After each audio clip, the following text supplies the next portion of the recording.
nous parlons tous, sont en train de parler actuellement de ce qui vient de se passer. Cet accord qui a été fait entre l'État d'Israël et les barbares, qui a donné la possibilité à ces trois jeunes filles qui étaient en otage à Gaza chez le Hamas, de revenir chez elles. Et bien sûr, ça a provoqué énormément de discussions. Est-ce qu'on avait le droit de faire un tel accord où Israël a dû libérer 90 assassins, bandits, barbares, comme vous voulez les appeler? Était-il permis de faire ça? C'est ce qu'on me pose comme question. Qu'est-ce que je pense de cela? Je pense que le problème n'est pas du tout de savoir est-ce que c'était permis ou pas, mais de comprendre comment on en est arrivé là. Et je vais m'expliquer, et pour comprendre où est le vrai problème, que le problème est chez nous, je vais tout de suite vous citer les paroles de la Gemara qui se trouvent dans deux endroits. Dans Masechet Brachot, premier traité du Talmud, page 4, il est dit là-bas que ce que nous chantons, ce passage de la Torah, qui est Az Yashir Moshe ou Bnei Israël, c'est le passage qui a été chanté après la traversée de la mer. Et dans ce passage, il y a beaucoup dans ces versets-là, il y a plusieurs versets qui parlent de choses futures qui vont se passer, comme à la toute fin, par exemple, Mikedash Adonai Konenu Yadecha, le sanctuaire de Dieu, c'est le troisième temple, il est fait de la main de Dieu. Ça veut dire que rien à voir avec la main de l'homme. C'est ce qui est mentionné de toute façon dans le Zohar, dans le Tikkun HaZohar, Rashi le ramène aussi. Donc ça parle d'un événement qui va se passer bien plus tard, à la fin des temps. Mais il y a encore un autre événement qui est mentionné, et c'est là-dessus qu'on va parler, que la Gemara dit. C'est marqué Ad Ya'avor Amecha Adonai, Ad Ya'avor Amzu Kanita. Ce qui veut dire Ad Ya'avor, jusqu'à qui va passer Amecha, ton peuple, Hachem, Dieu, ton peuple va passer, c'est-à-dire qu'il va rentrer en Eretz Israël, et c'est marqué Ad Ya'avor, jusqu'à qui va passer Amzu, ce peuple Kanita que tu as acquis. Et là, la Gemara explique qu'il s'agit de deux événements. Le premier, c'est la rentrée du peuple d'Israël en Israël à l'époque de Yehoshua Binoun, le Yehoshua, qui fait rentrer le peuple en Eretz Israël après la mort de Moshe. Et là, il se passe un grand nombre de miracles. Parmi eux, le Jourdain qui s'ouvre, et ensuite, comment la ville de Yéricho tombe aux mains du peuple d'Israël, juste en contournant autour de la ville. Pendant 7 jours, ils vont contourner la ville. Et en fait, le fait qu'ils ont contourné, ils ont fait descendre ce qu'on appelle un Ormekif, une grande lumière, et qui fait tomber les murailles, et donc ils peuvent pénétrer dans Yéricho. Donc, ça veut dire que toute l'acquisition d'Eretz Israël se fait d'une manière miraculeuse. Et la Gemara a dit, de la même manière que cette fois, lorsqu'ils sont rentrés en Eretz Israël, ça se passe de manière miraculeuse, c'est également de la même manière que ça aurait dû se passer lorsqu'ils reviennent après l'exil de Babel, de Babylonie. Et là, nous savons qu'ils ne retournent pas avec des miracles, mais ils retournent comme assujettis avec la permission de ceux qui les ont assujettis en Babylonie, et qui est le fils de Ahashverosh, qui s'appelle Daryavesh. Daryavesh va leur donner l'autorisation. Daryavesh est né avec le clone de Esther, quand le clone s'est uni à Ahashverosh. C'est pour ça que Daryavesh n'est pas juif, il n'est pas le fils de Esther, il est le fils de son clone. J'ai eu l'occasion déjà de vous en parler, que Esther avait ce pouvoir de se scinder en deux. Elle n'a jamais été touchée par Ahashverosh. Son mari, c'était son oncle Mordechai. Et donc, Daryavesh leur donne l'autorisation et ils vont être constamment un peu assujettis. Ça ne se passe pas d'une manière sans avoir le besoin de permission de qui que ce soit, sans éclat, ça se passe d'une manière qui est malheureusement n'est pas en notre honneur. Et la Gemara de nous dire qu'en réalité, ça ne devait pas se passer comme ça. Ça devait se passer de la même manière que lorsque Yehoshua est rentré en Eretz Israël, les choses se sont passées d'une manière aussi miraculeuse et qu'il n'avait besoin d'autorisation de personne, c'était par la force. C'est ainsi que ça aurait dû se passer au retour du peuple d'Israël de Babylonie à l'époque de Ezra, c'est ainsi que ça aurait dû se passer. Et la Gemara de dire, mais malheureusement, à cause de leur faute, ça ne s'est pas passé ainsi. C'est-à-dire, ils ont commencé à s'accoupler à des non-juifs quand ils étaient en Babylonie, et à cause de cette faute-là, les choses se sont passées ainsi. Sachez que, on parle de ces deux périodes-là, parlons maintenant de notre époque à nous. Alors celui qui a déjà parlé de ce phénomène est un grand tzaddik qui a vécu en Europe, qui s'appelait Rabbi Israël de Rougine. Rabbi Israël de Rougine, dont sont descendus de lui un grand nombre de chassidoutes, et oui, ils sont assez nombreux à être des descendants du Rabbi Israël de Rougine, qui, dans son époque, a été un peu le plus grand d'Admourim de sa génération. Et Rabbi Israël Mérougine, on a le témoignage qui a été retrouvé avec les écrits de ceux qui ont passé le dernier Pessah qu'il était sur terre, et les choses ont été mises par écrit. Et un de ceux qui a mis tout ça par écrit, qui a ramené tous ses propos, c'est le Rav Gedalia Rabinovitch qui habite à Yerushalayim. Il le ramène au nom de son arrière-grand-père, le Rav Yoshua Rabinovitch. C'était une chassidoute qui s'appelait Monstrich en Ukraine. Il a dû se sauver de l'Ukraine à cause des pogroms parce qu'on avait assassiné son fils. Il a dû prendre son petit-fils et partir aux États-Unis bien avant la Shoah. Et là-bas, et lui ramène ce témoignage qu'il avait entendu par rapport à des gens qui avaient été présents le soir de Pessah. Qu'est-ce qu'a dit Rabbi Israël de Rougine ce soir de Pessah? Il dit la chose suivante. Je vois que la dernière délivrance, le dernier retour en Eretz Israël, va malheureusement également se passer comme ça s'est passé à l'époque de Ezra. Et là, il était surpris de voir, il a vu cette vision. Il dit, je vois qu'on va repartir en Eretz Israël avec l'autorisation des nations. Il l'avait déjà vu. Et à son époque, il n'y avait pas encore, l'assimilation n'avait pas fait encore que des juifs s'accouplent à des non-juifs. Donc il se demandait pourquoi, puisque ça avait été la cause de ce qui s'est passé en Babylonie. Finalement, on n'a pas voulu lui montrer que ça allait se passer la même chose aussi en Europe, malheureusement, surtout avec l'assimilation qui a commencé en Allemagne, et qui s'est ensuite propagée un peu partout, cette assimilation terrible qu'il y avait en Europe. Mais il dit, quoi qu'il en soit, comme ci ou comme ça, le principal c'est qu'on retourne. Alors pourquoi c'est ramené par le Rav Gedalia Rabinovitch?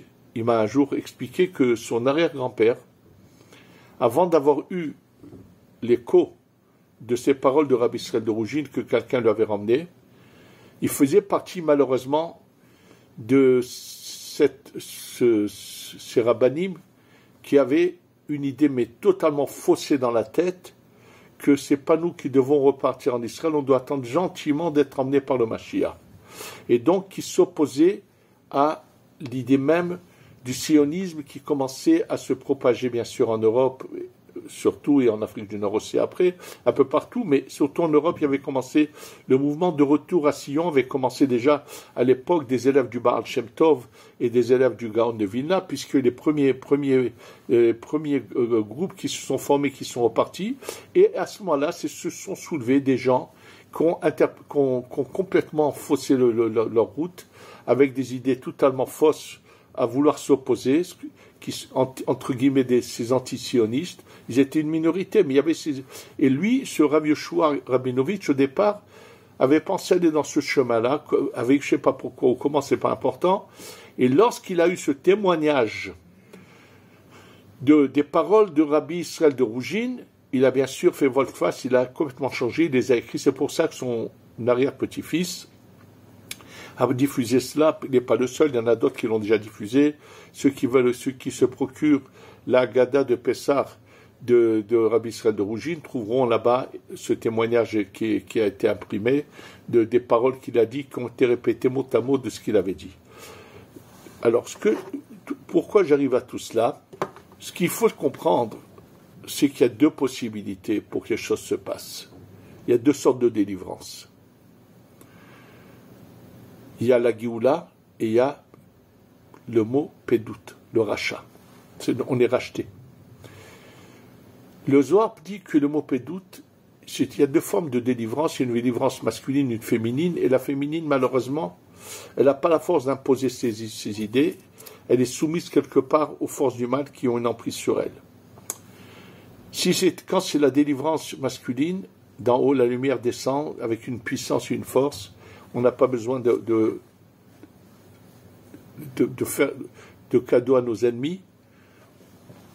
Par la force, on obtient tout. Ce qu'il faut savoir et penser, réfléchir. Depuis ces 15 mois de guerre, il y a eu quand même plusieurs fois des événements où les services spéciaux ont réussi à savoir où se trouvaient certains otages et les sortir avec des opérations très audacieuses. Il y en a eu plusieurs qui ont été délivrés. Réfléchissons. Si Hachem le voulait, il n'aurait pas pu ouvrir les yeux à tous nos services spéciaux et faire en sorte qu'ils sachent où retrouver tous les otages et les ramener tous ici. Mais bien sûr, ça aurait pu se faire. Et on n'aurait pas eu besoin de libérer tant d'assassins, tant de barbares pour que ces 3 filles sortent. Et combien encore? Le problème, c'est pas Binyamin Netanyahou ni le gouvernement. N'oublions pas que ce que fait le gouvernement, les chefs ceux qui dirigent, ne sont pas libres de leurs idées. Lève Sarim Umlachim Biad Hashem. Le cœur des dirigeants, et c'est Dieu qui les dirige. C'est malheureux que ça se passe de cette manière-là. Mais qui est le responsable de ça? C'est nous. Aval Hashemim Anachnu. Les frères de Yosef, quand ils ont eu des malheurs, ils voyaient leur souffrance, ils ont dit, mais c'est nous qui sommes responsables de ce qu'on a fait. Et c'est dans cette idée qu'on doit comprendre qu'on a tous une responsabilité. Et surtout, je veux vous dire, il y a à peine hier seulement, au moment où je vous parle, hier dans mon bureau, est venu me voir un jeune soldat de 20 ans, qui m'avait appelé il y a une dizaine de jours, je ne sais même plus qui c'est qui me l'a envoyé. Baruch Hashem, il y a beaucoup d'appels, donc je ne retiens pas tous les détails, j'essaie juste, dans la mesure du possible, d'aider chacun. Et il est venu me voir, et il m'a répété ce qu'il avait, qui des grandes angoisses, des peurs lui reviennent. Et là, s'il avait une permission, il est venu me voir, et il m'a rappelé que lorsqu'on avait parlé là, au téléphone ensemble, je ne me souviens pas des détails, c'est lui qui m'a tout rappelé, et que je ne sais pas pourquoi, mais ça s'est passé ainsi. Je lui avais posé la question, c'est un Israélien qui habite en Israël, et la question que je lui avais posée, je me souviens pas, mais lui me l'a dit, est-ce qu'il a eu des relations avec une non-juive? Il m'avait dit que oui, et là, quand hier il est venu, il m'a raconté que ensuite elle l'avait emmené dans un cimetière ici à Jérusalem, non-juif, je ne sais pas ce qu'elle a voulu faire, et depuis ce moment-là, ces angoisses, cette peur lui rentre, il va quand même attention, il va quand même sur le front quand il est appelé, dans quelques mois il doit finir l'armée, et donc il a compris, il a commencé à faire un grand repentir, une grande teshuva, et il était longtemps ici, on a parlé, je l'ai béni, on a fait ce qu'il fallait pour qu'il arrive à sortir de cette crasse dans laquelle il s'est mis, mais malheureusement, ça c'est un cas que je vous dis d'hier, mais j'ai un autre cas qui est pire, qui m'a beaucoup affecté, puisque c'est une personne que je connais personnellement, qui est partie ramener de France, ici, dans la maison, dans le château d'Hachem, dans la maison de Dieu, dans la maison d'Hachem, il a emmené une Goya, une non-juive de France, avec laquelle il vit actuellement, d'ici à Tel Aviv, dans un hôtel. Oui. Comment Ces gens-là doivent comprendre qu'ils ont des comptes à rendre, parce que malheureusement, eux sont responsables de ce qui se passe. Lui et tous ceux qui agissent de la même manière. On aurait pu avoir tellement de miracles si tout le monde se mettait en tête.